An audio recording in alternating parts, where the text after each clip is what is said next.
Welcome to student bridge channel. मी techno Shevi teacher तुमचा गणित विषय शिक्षक बडोगे यांना आपलं स्वागत करतो. नमस्कार विद्यार्थी मित्रांनो, स्टुडंट्स ब्रिज चॅनलवरती मी तुमचा गणित विषय शिक्षक बडोगे यांना तुमचं सगळ्यांचं पुन्हा एकदा मनपूर्वक स्वागत करतो. विद्यार्थी मित्रांनो, इयत्ता 8वीच्या वर्गामध्ये इक्वेशन इन वन व्हेरिएबल मध्ये एक चल समीकरणामध्ये आज आपण घटक बघणार आहोत. प्रॅक्टिस सेट 12.2 पान नंबर 79 व 80 वरील काही गणित. विद्यार्थी मित्रांनो, हे जे गणित आहेत हे गणित म्हणजे सेपरेट एक उदाहरण संग्रह असल्यासारखे गणित आहेत. हे सगळेचे सगळे सम चॅलेंजिंग स्वरूपाचे गणित आहेत. या प्रकारचे गणित या अगोदर बऱ्याच वेळा विविध स्पर्धा परीक्षांना येऊन गेलेली आहे, जसे की NMMS परीक्षा असेल, स्कॉलरशिप परीक्षा असेल, नवोदय सारख्या परीक्षा असतील किंवा पोलीस भरती सारख्या परीक्षांना या स्वरूपाची गणित येऊन गेलेले आणि हमखास या आशयावरची गणित येतात. विद्यार्थी मित्रांनो, याच्या आधारे शाब्दिक उदाहरणावरून आपल्याला समीकरण तयार करावं लागतं. समीकरण तयार करत असताना त्याच्यामध्ये आपल्याला चल आणि सहगुणकाची मदत घ्यावी लागते. चल असं इंग्रजी अक्षर जे A पासून Z पर्यंत कुठलंही असू शकतं आणि सहगुणक त्या इंग्रजी अक्षरासोबत जी संख्या येते त्या संख्येला सहगुणक म्हटलं जातं. हे आपण मागे बघितलेलं आहे. आता या गणितामध्ये आपण हे गणित सोडवण्यापूर्वी विद्यार्थी मित्रांनो, आपण स्टुडंट ब्रिज चॅनलवर नवीन असाल किंवा आपल्या आवडीच्या चॅनलला पहिल्यांदाच भेट देत असाल तर प्लीज आपल्या आवडीच्या चॅनलला सबस्क्राईब करायला विसरू नका. आता बघा गणित बघूया. पहिलं गणित आहे, आईचे वय मुलाच्या वयापेक्षा 25 वर्षांनी जास्त आहे. 8 वर्षानंतर मुलाच्या वयाचे आईच्या वयाशी गुणोत्तर 4:9 होईल तर मुलाचे वय काढा. विद्यार्थी मित्रांनो, आपल्याला मुलाचं वय काढायचंय. आता याच्यामध्ये ज्या ज्या शक्यता दिलेल्या आहेत त्या सगळ्यात पहिले घेऊया. आज रोजी मुलाचे वय आहे X वर्ष. X वर्ष आहे. आईचं वय आहे X अधिक 25. ओके. 8 वर्षानंतर मुलाचे वय आईच्या वयाचे गुणोत्तर अशी 4:9 होईल. 8 वर्षानंतर ही आजची परिस्थिती आहे. 8 वर्षानंतरची परिस्थिती असेल मुलाचे वय X अधिक 8 आणि आईचे वय X अधिक 25 अधिक 8. हे 25 ऑलरेडी होतेच, आणखी 8 त्यात मिळाले म्हणजे 8 वर्षानंतर आईचं वय असेल 25 अधिक 8 म्हणजे 33 वर्ष. 8 वर्षानंतर आता आपल्याजवळ पुन्हा त्यातली एक शक्यता त्यांनी सांगितली. वयाशी गुणोत्तर 8 वर्षानंतर असेल 4:9. 8 वर्षानंतरचे गुणोत्तर बरोबर 4:9. मग आपल्याकडे समीकरण तयार होईल. आता ही कच्ची माहिती आपल्याला अगोदर मांडावीच लागेल. ही माहिती मांडल्याशिवाय आपल्याला गणिताची उत्तरापर्यंत जाता येणार नाही किंवा उत्तर सोडवता येणार नाही. म्हणून आता ह्या माहितीवरून आपल्यापर्यंत काय काय तयार झालेलं आहे. पहिलं समीकरण तयार होईल. X अधिक 8 हे मुलाचं वय, X अधिक 33 हे आईचं वय बरोबर समीकरण आहे 4:9. म्हणून आता बघा समीकरण समानतेच्या गुणधर्मानुसार X अधिक 8 या संख्येला X अधिक 33 भागिले आहे आणि 4 या संख्येला 9 भागिले आहे. मग 9 इकडे आणूया म्हणजे काय होईल, हे 9 गुणिले होतील X अधिक 8 ला बरोबर. आता X अधिक 33 तिकडे नेऊया, मग हे 4 ला गुणिले होतील X अधिक 33. मग यांचा गुणाकार कंसाच्या बाहेर असलेला 9 कंसातल्या दोघांनाही गुणिले म्हणजे 9चा आणि Xचा गुणाकार 9X अधिक 9×8 72 बरोबर 4X अधिक 132 यांचा गुणाकार येतो 132. 4चा आणि 33चा गुणाकार. आता विद्यार्थी मित्रांनो बघा, याच्यामध्ये पुढे आपल्याला आणखी सोडवायचं आहे. आता या ठिकाणी 4X जो आहे तो आपल्याला उडवायचा आहे. X ला सिंगल ठेवायचा आहे म्हणजे दोन्ही बाजूला 4X वजा करूया.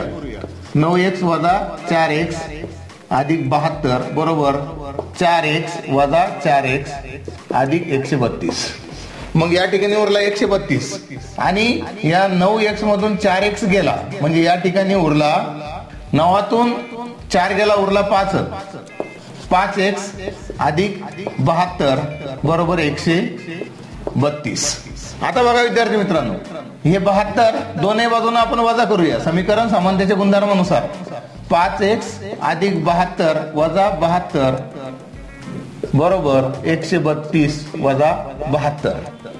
मग 5X बरोबर या ठिकाणी या 72ची या 72ची वजाबाकी झाली. या ठिकाणी 132 आणि 72ची वजाबाकी येते 60.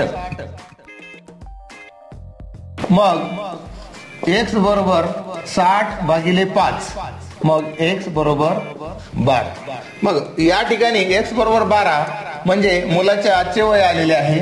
आपल्याला प्रश्न विचारलेला आहे मुलाचे वय काढा. मुलाचे वय बरोबर 12 वर्ष. मग या समीकरणानुसार, या मांडणीनुसार मुलाचं वय या ठिकाणी काढलेले आपण. मुलाचं वय आलेलं आहे x बरोबर 12 वर्ष. या पद्धतीने आपण पहिलं गणित बघितलेलं आहे. आता यावर आधारित आपण याच सराव संचातलं आपण दुसरं गणित बघूया. मित्रांनो, दुसरं गणित आपण वाचूया. या गणितामध्ये क्लिष्टता आपल्याला वाचताना दिसून येते, परंतु आपल्याला उदाहरणांचा योग्य अर्थ लावला की गणिताची क्लिष्टता कमी होते किंवा त्याचा अवघडपणा नाहीसा होतो. आता याचा परिपूर्ण अर्थ आपल्याला लक्षात घ्यावा लागेल, तेव्हा समीकरणाची मांडणी व्यवस्थित होईल. आता बघा, एका अपूर्णांकाचा छेद अंशापेक्षा 12 ने मोठा आहे. त्याच्या अंशातून 2 वजा करून व छेदात 7 मिळवून तयार झालेला अपूर्णांक 1/2 ची सममूल्य होतो. तर तो अपूर्णांक कोणता? काही विद्यार्थ्यांना गणित वाचल्याबरोबर सोडवता येतं आणि काही विद्यार्थ्यांना हे लक्षातच येत नाही, गोंधळ होऊन जातो. त्याच्यामुळे आपण एक एक वेळेस अर्थ घेऊया. एका अपूर्णांकाचा छेद अंशापेक्षा 12 ने मोठा आहे म्हणजे याचा अर्थ अंश घेऊया आपण. पहिल्यांदा अंश आहे समजा x आणि छेद आहे त्याचा वाला अंशापेक्षा 12 ने मोठा म्हणजे छेद आहे त्याचा वाला अर्थातच x अधिक 12. ही पहिली शक्यता, पहिल्या फुल स्टॉप पर्यंत. त्याच्या अंशातून 2 वजा करून व छेदात 7 मिळून तयार झालेला अपूर्णांक, इथपर्यंतचा विचार करूया. अंशातून 2 वजा करायचे म्हणजे अंश x वजा 2, त्याच्या छेदात 7 मिळवायचे म्हणजे छेद ऑलरेडी आहे x अधिक 12, इथपर्यंत ऑलरेडी आहे, लक्षात घ्या. त्याच्यात पुन्हा 7 मिळवायचे अधिक 7 मिळवल्यानंतर म्हणजे 7 मिळवून तयार झालेला अपूर्णांक 1/2 ची सममूल्य होतो. तो सममूल्य आहे कोणत्या अपूर्णांकाशी? 1/2c सममूल्य आहे. तर मग त्याचा छेद किती असेल? x अधिक 19, हा त्याचा छेद आला. आता आपल्याकडे समीकरण काय तयार होतं? लक्षात घ्या, x वजा 2 छेद x अधिक 19 बरोबर 1/2, कारण तो अपूर्णांक 1/2शी सममूल्य आहे. शब्दांचा अर्थ लावण्यात या ठिकाणी फार गंमत आहे. शब्दांचा अर्थ योग्य लागला की आपण उत्तरापर्यंत गेलो. ही मांडणी तुम्हाला अचूक करता आली की तुम्ही उत्तरापर्यंत गेले, तुम्हाला उत्तरच आलं असं समजायला हरकत नाही. आता बघा या ठिकाणी काय होईल? या x वजा 2 ला हा 2 गुणिले होईल म्हणजे 2 कंसात x वजा 2 बरोबर इकडं 1 कंसात x अधिक 19. म्हणजे काय केलं आपण? तिरकस गुणाकार केला. थोडक्यात तिरकस गुणाकारामध्ये आता काय होईल? 2चा आणि x चा गुणाकार 2x आणि 2चा आणि 2चा गुणाकार वजा 4 बरोबर इकडे x अधिक 19. इकडच्या गुणाकारामध्ये काहीही बदल होणार नाही. आता बघा या ठिकाणी आपल्याला काय करायचंय? हा वजा 4 उडवायचा आहे म्हणजे दोन्ही बाजूला 4 अधिक करूया. 2x वजा 4 अधिक 4 बरोबर x अधिक 19 अधिक 4. या वजा 4 ची अधिक 4 ची वजाबाकी झाली. इकडे उरला 2x बरोबर इकडे उरला x अधिक 19 आणि 4 23.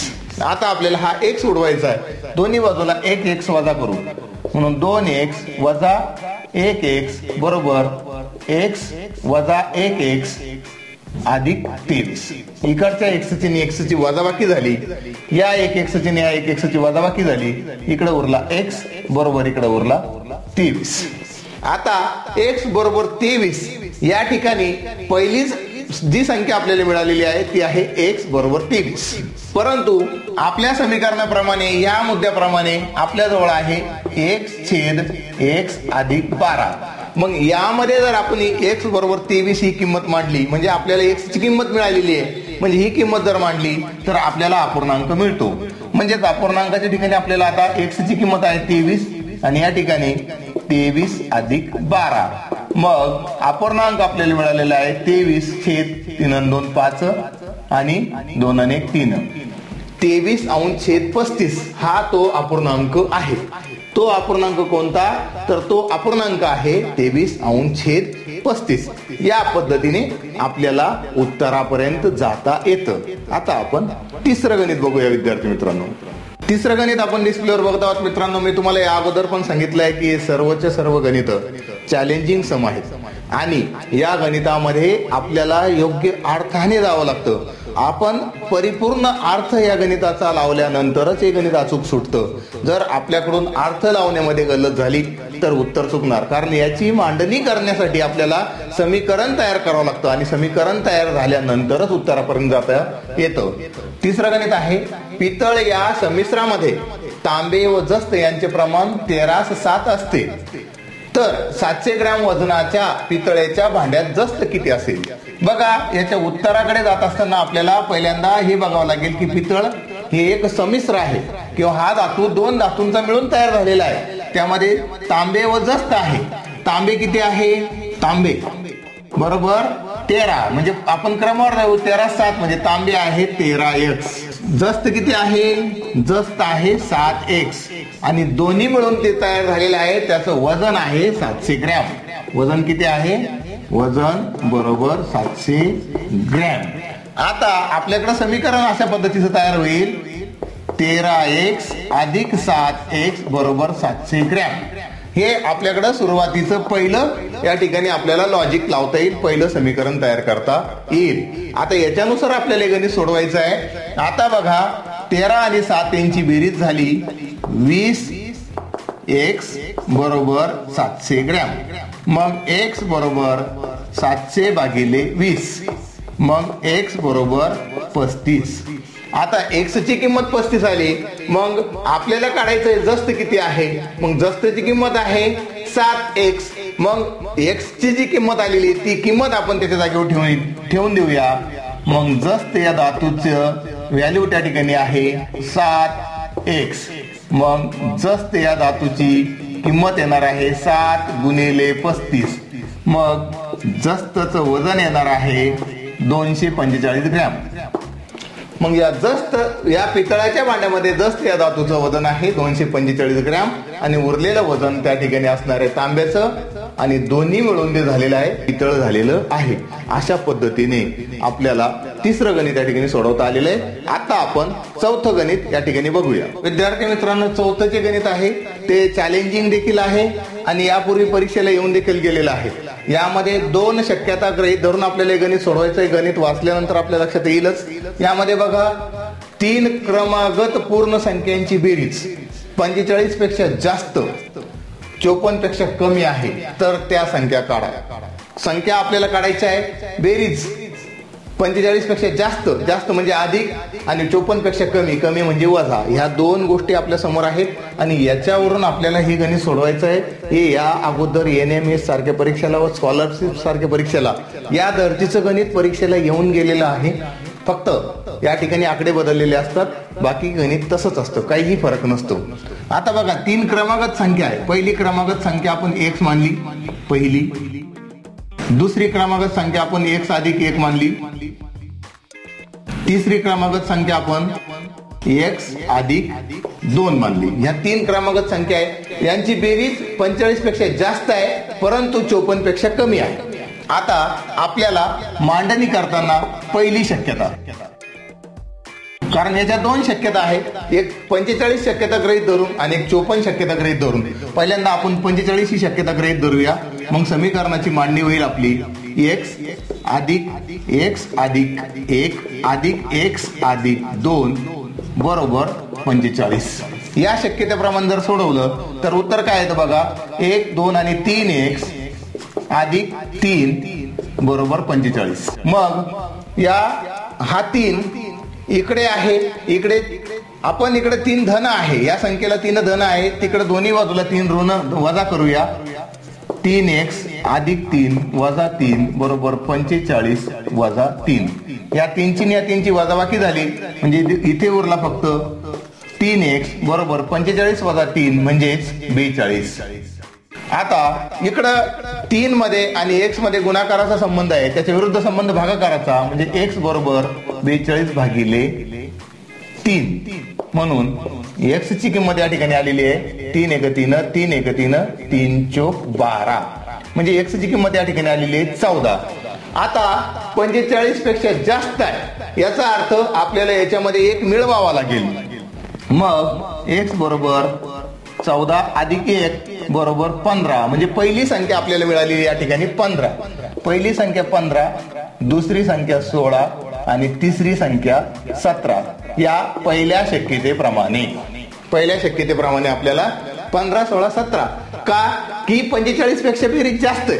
जर आपण 14 संख्या गृहीत धरली तर 14, 15, 16 ची बेरीज 45 येते, परंतु 15, 16, 17 यांची बेरीज 45 पेक्षा जास्त येते. आता दुसऱ्या शक्यतेसाठी संपूर्ण समीकरण हेच राहील, फक्त आपल्याला या ठिकाणी 54 हा आकडा घ्यावा लागेल. पहिल्या शक्यतेमध्ये 45 हा आकडा होता, दुसऱ्या शक्यतेमध्ये 54 हा आकडा गृहीत धरायचा आहे. मग समीकरण हेच राहील संपूर्ण, x अधिक x अधिक 1 अधिक x अधिक 2 बरोबर 54. आता याची मांडणी होईल 3x अधिक 3 बरोबर 54. मग दोन्ही बाजूला 3 वजा करूया, म्हणून 3x अधिक 3 वजा 3 बरोबर 54 वजा 3. मग 3x बरोबर 54 मधून 3 गेले, उरले 51. मग या दोघांमध्ये गुणाकाराचा संबंध आहे, विरुद्ध संबंध भागाकाराचा. मग x बरोबर 51 भागिले 3, मग x बरोबर 17. आता या ठिकाणी x बरोबर 17 आला. लक्षात घ्या 54 पेक्षा कमी म्हणजे 1 वजा करावा लागेल, याचा अर्थ x बरोबर 16. मग पहिली संख्या जर 16 आली तर दुसरी संख्या येईल 16 अधिक दुसरी संख्या येईल क्रमागत संख्या 16, 17 आणि 18. दुसऱ्या शक्यतेप्रमाणे वजाबाकी जर याच्यापेक्षा कमी यायला हवी तर 16, 17, 18 हे क्रमागत अंक येतील आणि पहिल्या शक्यतेनुसार 15, 16, 17 हे अंक येतील. या पद्धतीने हे गणित विद्यार्थी मित्रांनो सोडवायचं आहे. आपण स्टुडंट ब्रिज चॅनलवरती आहात. या प्रॅक्टिस सेट 12.2 मध्ये पान नंबर 79 व 80 मधले मी 4 गणित तुम्हाला सोडून दाखवलेले आहेत. विद्यार्थी मित्रांनो, हा सराव संच मोठा आहे. यातले प्रत्येक गणित मी या ठिकाणी सोडून दाखवलं असतं, परंतु क्रिएटिव्हिटी तुम्हाला पण काही शिल्लक उरली पाहिजे आणि व्हिडिओची लेंथ फार मोठी होऊन जाईल. तुम्हाला कोणतं गणित त्याच्यामध्ये जास्त अवघड वाटतंय ते सोडवता येत नाही, त्याचे स्पेशल कॉमेंट करा, मी तुम्हाला ते सोडवून दाखवेल. आणि ह्या पद्धतीने याच्या मदतीने तुम्ही उरलेला सराव संच संपूर्ण सोडवू शकता याची मला खात्री आहे. तो सराव संच तुम्ही 12.2 संपूर्ण सोडवा. तुम्हाला अभ्यासासाठी शुभेच्छा. मी सोडवलेले गणित देखील पुन्हा सोडवा. याच्यामध्ये आकडे बदलून हेच गणित पुन्हा सरावासाठी घ्या आणि सोडवा. आणि माझ्या व्हॉट्सअप मोबाईल नंबरवरती तुमचा झालेला अभ्यास मला तुम्ही पाठवू शकता. याच व्हिडिओच्या सुरुवातीला माझा व्हॉट्सअप नंबर देखील मी दिलेला आहे. पुढील भागात पुन्हा एकदा अशाच नवीन गणितासह भेटूया. तोपर्यंत नमस्कार. थँक्यू.